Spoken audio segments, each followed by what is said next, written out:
ही हन से नहीं, नैनन नहीं सने,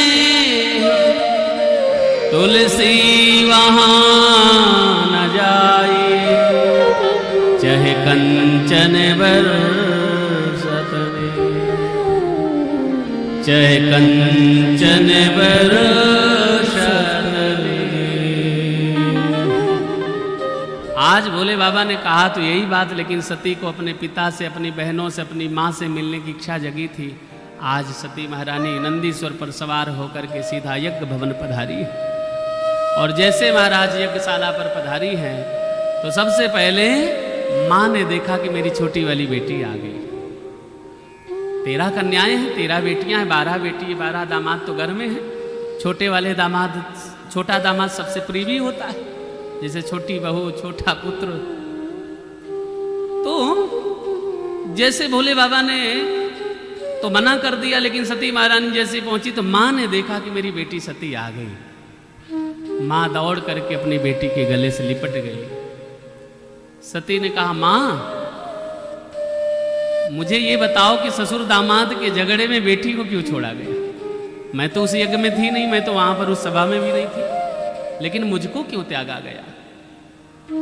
सती महारानी यानी प्रसूति महारानी ने कहा, बिटिया तुम्हें तो पता तेरे पिता बड़े जिद्दी हैं, चल उनके निमंत्रण के जाने की तूने प्रतीक्षा नहीं करी, तू आ गई, मेरा हृदय ठंडा हो गया।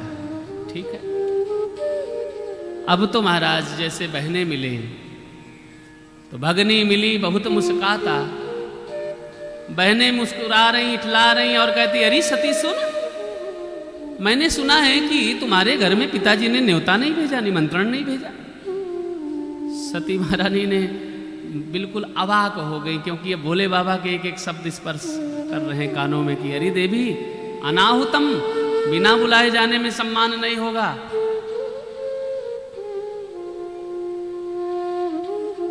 तो सादर भलही मिली एक माता, सादर भलही मिली एक माता, सादर भलही मिली एक माता, सादर भलही मिली एक माता, भगनी मिली बहुत मुस्काता, भगनी मिली बहुत मुस्काता, भगनी मिली बहुत मुस्काता,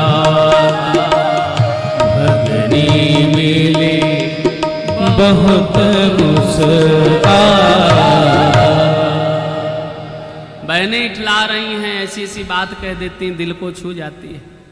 लेकिन सती महारानी ने अपमान का घूंट हृदय में धारण करके जैसे यज्ञशाला की तरफ प्रस्थान करती तो पिता की तरफ दृष्टि गई। पिता ने बेटी को देखा, और जैसे सती महारानी को आते हुए आज पिता ने देखा, दक्ष ने देखा तो अभिमान से उसने गर्दन टेढ़ी कर ली। अब सती महारानी को बुरा लगा कि देखो, मैं जिस पिता के, जिस माँ के प्यार के कारण, प्रेम के कारण चल करके आई थी, और आज पिताजी ने मुझे देखा और गर्दन घुमा ली। अब सती महारानी से नहीं रहा गया, और जैसे यज्ञ भवन पर आज सती महारानी प्रस्थान करती हैं तो जैसे चारों तरफ देखा तो 33 करोड़ देवी देवताओं के सिंहासन अलग अलग लगे, लेकिन उन सिंहासनों के बीच में केवल एक सिंहासन नहीं है, भोले बाबा का, उनके पति देव का। भारतीय नारी सब कुछ बर्दाश्त कर सकती है, लेकिन समाज में अपने पति का अपमान बर्दाश्त कर ले, नहीं, ऐसा हो ही नहीं सकता। सती महारानी ने सोचा कि अभी तक तो मैं मौन रही, कोई बात नहीं, लेकिन आज मुझे ऐसा आभास हुआ कि अपने दामाद यानी भोले बाबा से ईर्ष्या रखते हैं, लेकिन उनके कारण अब मुझसे भी ईर्ष्या रखने लगे। इसलिए आज भोले बाबा की पत्नी सती महारानी ने यज्ञ भवन में जाकर के देखा तो समस्त देवी देवताओं के भाग देखे, लेकिन भोले बाबा का कोई भाग नहीं नजर आया। आज सती महारानी को क्रोध आ गया। तो अरुद्रभागम तमवेक्ष्य चाध्वरम पित्रा च देवे कृतहेलनम विभौ अनाद्रता यज्ञ सदस्सधीश्वरी चुकोप लोकानिवधक्ष्यति रुषा।